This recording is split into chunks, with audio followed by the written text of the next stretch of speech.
Welcome back to my channel fact में हिंदी। कैसी हो आप सभी? आई होप आप सभी अच्छे होंगे, आपका ख्याल रखना होंगे।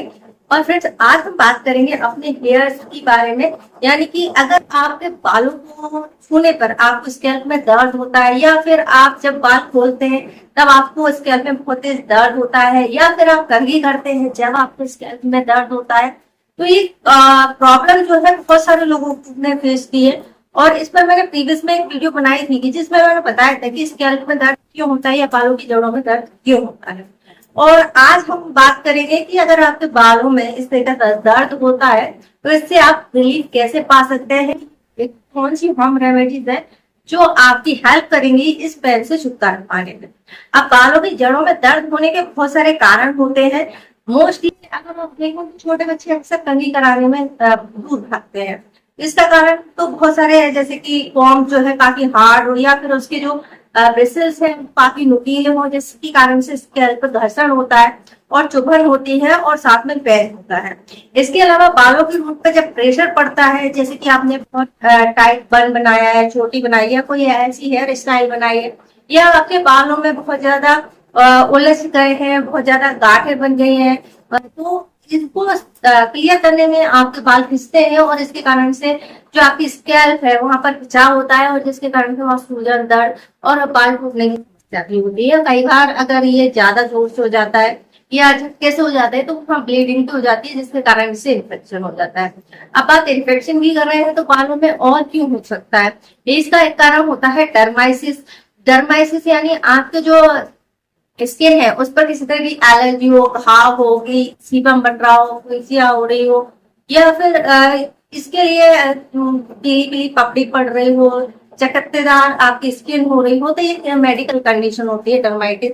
और इसके लिए आपको जो है प्रॉपर ट्रीटमेंट लेने की जरूरत पड़ती है। तो जब भी आपके सिर की स्कैल्प पे किसी तरह का कोई इन्फेक्शन होगा और वहां के रूट जो होंगे तो कमजोर होंगे, और जब कमजोर होंगे और वहां इन्फेक्शन है तो वहां पर स्वेलिंग भी होगी, दर्द भी होगा, और वहां पर रेडनेस भी आपको होगी, या फिर किसी तरह का चिपचिपा पदार्थ जिसे हम सीबम कहते हैं वो निकल सकता है। इसके अलावा डर्माइटिस के अलावा इसमें हो सकता है सोराइसिस। सोराइसिस एक प्रॉब्लम होती है जिसमें कि पिंक कलर के चकत्ते बन जाते हैं, स्किन झड़ने लगती है, खुरदुरी हो जाती है, तो इसके लिए भी आपको ट्रीटमेंट कराने की जरूरत होती है। तो ये तो दो मेडिकल कंडीशन होती है। इसके अलावा अगर आपके बहुत ज्यादा उमस वाले माहौल में आप रहते हैं, बहुत जैसे कि अभी गर्मी का सीजन आ गया है तो पसीना बहुत ज्यादा होता है, जिसके कारण से बैक्टीरियल इन्फेक्शन या फंगस की समस्या या फिर डैंड्रफ की समस्या जो बढ़ जाती है। अब डैंड्रफ में भी सर्दियों में भी डैंड्रफ हो सकती है, गर्मियों में भी हो सकती है। सर्दियों और गर्मियों दोनों सीजन में डैंड्रफ होती है, दोनों की कंडीशन अलग होती है, दोनों का टेक्सचर या सिम्टम अलग अलग होते हैं। तो यार केवल डैंड्रफ कह देना काफी नहीं है, डैंड्रफ कई तरह की होती है और सिम्टम भी अलग अलग होते हैं, कॉजेज भी अलग अलग होते हैं। तो ये डैंड्रफ जो है आपके बालों की स्कैल्प को कमजोर बनाती है, जड़ों को कमजोर बनाती है, जिससे बाल झड़ने की समस्या बढ़ती है। साथ ही साथ बालों की जड़ें जो कमजोर होती है वहां आपको दर्द महसूस हो सकता है। तो ये इतने सारे कंडीशन होते हैं। अब हम बात करते हैं इनसे बचाव की।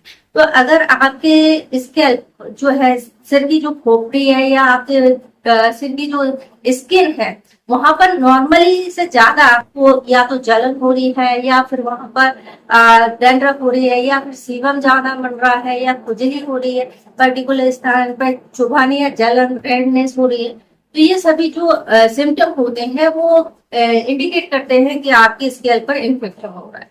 और जब इन्फेक्शन होता है तो वो पूरे जिस पर्टिकुलर एरिया में है वहां तो है, और आसपास फैलता है और पूरी स्किन को कवर करता है, जिसके कारण से जो सेंसर होते हैं हमारी स्किन के, वो पूरी ही खोपड़ी में आपको ये दर्द महसूस होता है। और जब आप कंघी करते हैं तो ये एक जगह से दूसरी जगह भी ट्रांसफर होता है। तो ये कंडीशन होती है इनकी और ये सिम्टम होते हैं। अगर आप चाहते हैं कि आपके स्कैल्प में किस तरह का डैंड्रफ है या किस तरह से आपके बालों में फुंसियां बन रही है, तो आप हेयर केयर की प्लेलिस्ट चेक कीजिए, उसमें मैंने ट्रीटमेंट, दवाइयाँ, होम रेमेडी सब कुछ बताया है, उसके सिम्टम आप कैसे पहचान सकते हैं सब कुछ बताया। तो चलिए अब हम जो नॉर्मली कंडीशन में आपको हो रहा है, गर्मी से हो रहा है, डिहाइड्रेशन की वजह से ही होता है। डिहाइड्रेशन का मतलब पानी की कमी हो जाना शरीर में, जिसके कारण से पर्याप्त मॉइस्चर नहीं मिलता हमारे स्कैल्प को, और जिसके कारण से आपको ये दर्द महसूस होता है। ये वैसे ही है जैसे कि आप तेज धूप में चले जाते हैं या लू में चले जाते हैं, तो उसका असर आपकी स्किन पे होता है और स्कैल्प पर भी होता है। तो हमेशा आप जब भी धूप में जाते हैं तो कैप या दुपट्टे से अपने स्किन को ढक करके रखना चाहिए।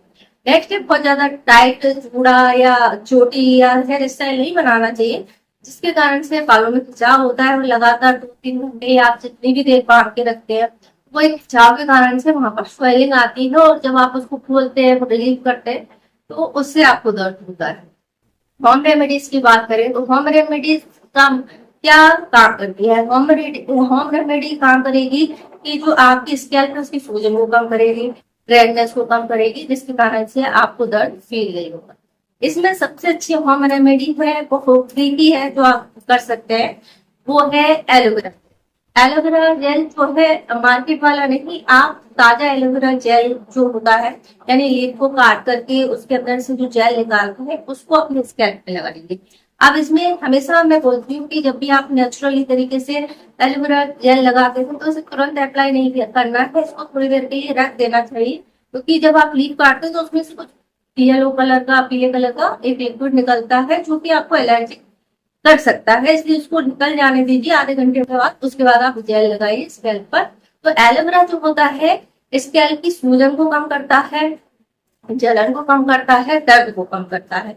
इसके साथ साथ ये आपकी स्कैल्प को मॉइस्चराइज करता है, पोषण देता है, क्योंकि इसमें बहुत सारे मल्टीविटामिन, न्यूट्रिएंट्स, माइक्रो न्यूट्रिएंट्स होते हैं जो आपके बालों के लिए, बालों की ग्रोथ के लिए अच्छा होता है। और एलोवेरा तो बालों में लगाने से हेयर ग्रोथ भी अच्छी होती है और बहुत सारी समस्याओं को ये हल करता है। तो एलोवेरा सबसे अच्छा है। दूसरा होम रेमेडी की बात करते हैं, वो है दही, जो कि गर्मी के सीजन में हर किसी के घर में मिलता है, क्योंकि हर कोई खाता है। तो दही भी एंटीबैक्टीरियल होता है, एंटी फंगल होता है, एंटीसेप्टिक भी होता है। तो ये भी आपके स्कैल्प को मॉइस्चराइज, नरिश करता है। तो ये आपके दर्द, सूजन को कम करता है, स्कैल्प को ठंडक प्रदान करता है, साथ ही साथ ये आपके बालों की टेक्सचर को बहुत अच्छा करता है। तो इसको आपको अप्लाई करना है, हेयर मास्क की तरह भी आप इसको अप्लाई कर सकते हैं। तो इससे आपके बालों की ग्रोथ भी अच्छी होती है, शाइनी, सॉफ्ट, और बाल जो है बहुत अच्छे हो जाते हैं। इनके कोई साइड इफेक्ट नहीं होते हैं। ये जो होम रेमेडी है जब भी अप्लाई करना जब आपको सोराइसिस या डर्माइटिस नहीं हो, नॉर्मली तरीके से आपके स्कैल्प में दर्द हो रहा है। इसके बाद थर्ड होम रेमेडी की हम बात करते हैं, वो है नारियल का तेल। ऑयल जो होता है, coconut oil, virgin coconut oil मिले बहुत अच्छा है, इसकी मसाज नहीं करो। अब ये इतना ज्यादा गुणकारी होता है कि सदियों से यूज किया जा रहा है। इसके आपको डर्माइटिस है, सोराइसिस है, तब भी आप इसका इस्तेमाल कर सकते हैं, क्योंकि कोकोनट ऑयल जो होता है बालों को नरिश करता है और एंटी बैक्टीरियल, एंटी फंगल भी होता है। तो ये दोनों के जो सिम्टम होते हैं उनको कम करने का काम करता है। इसके अलावा हेयर ग्रोथ के लिए कोकोनट ऑयल बहुत अच्छा होता है। आप इस ऑयल का इस्तेमाल रोजाना तौर पर कर सकते हैं। तो ये सिर में होने वाला दर्द जो है या कंघी करने से जो आपकी जड़ें जो कमजोर हो रही हैं, या जड़ों में किस तरह का सूजन या इन्फेक्शन हो रहा है, उन सभी को कम करता है। तो ये होम रेमेडी फ्री की है, आप जरूर ट्राई कीजिए, आपको रिलीफ मिलेगा। और अगर आपको रिलीफ मिलता है तो कमेंट में जरूर बताना कि इसमें कैसा आपके स्कैल्प पे काम किया है। वीडियो कैसी लगी है आप हमें बता सकते हैं, इंस्टाग्राम पे फॉलो कर सकते हैं। इस वीडियो से जुड़ा हुआ कोई क्वेश्चन है तो आप कमेंट्स कर सकते हैं। वीडियो को देखने के लिए आपका धन्यवाद। अगर वीडियो अच्छी लगी है तो हमारे चैनल को सब्सक्राइब कीजिए, वीडियो को लाइक